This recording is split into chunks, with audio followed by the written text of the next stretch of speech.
Hey everybody, Anthony Alfredo here, and today we're at the virtual Atlanta Motor Speedway on iRacing for the track lap, sponsored by Logitech G. We're in our virtual Logitech G Chevrolet Camaro, rolling up onto the track while the sun sets. We're going to stay on the apron and follow this blend line off of turn 2, but this is a super speedway now that this track has been reconfigured. It's not the Atlanta Motor Speedway we all knew, worn out, fast, slipping and sliding. Now it's really fast and packed up because of the restrictor plates or tapered spacers on the cars that keeps everyone grouped up, closer on speeds, levels the playing field, very intense for the drivers and exciting for the fans. It seems slow by ourselves here. We're only going to be going about 170, but in the draft it's over 185 miles per hour, closer to 200 in some cars. So we're just going to wrap this red line tight. You do have to race above it. You can't go below it in the quad oval. And shortcut the racetrack.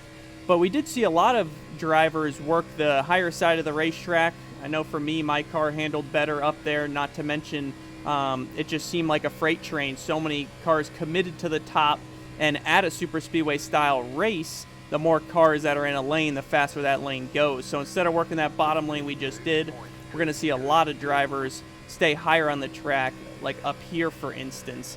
It's freshly repaved, they added banking, but it's still a narrow track. It feels like a mini Daytona. It's just as much banking, but a tighter radius corner, more narrow. It's definitely intense and a stressful race because there's not a lot of places to go if there is trouble. So you're going to have to be careful with that. Strategy is going to be critical.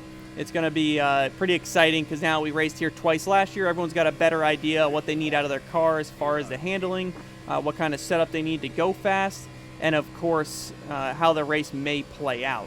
So the only thing different is pit road actually begins on the backstretch here now, back here. So we're going to pretend like we're coming to pit road, downshift to third, hit second. The line's right about here. That's your commitment line and your speed line. I was still going 60 miles per hour. Pit road speed's actually 45. So now I feel like I'm crawling around here, just creeping around the apron. You're going to be right against this transition right there, right on that seam. That's the outer edge of the pit lane.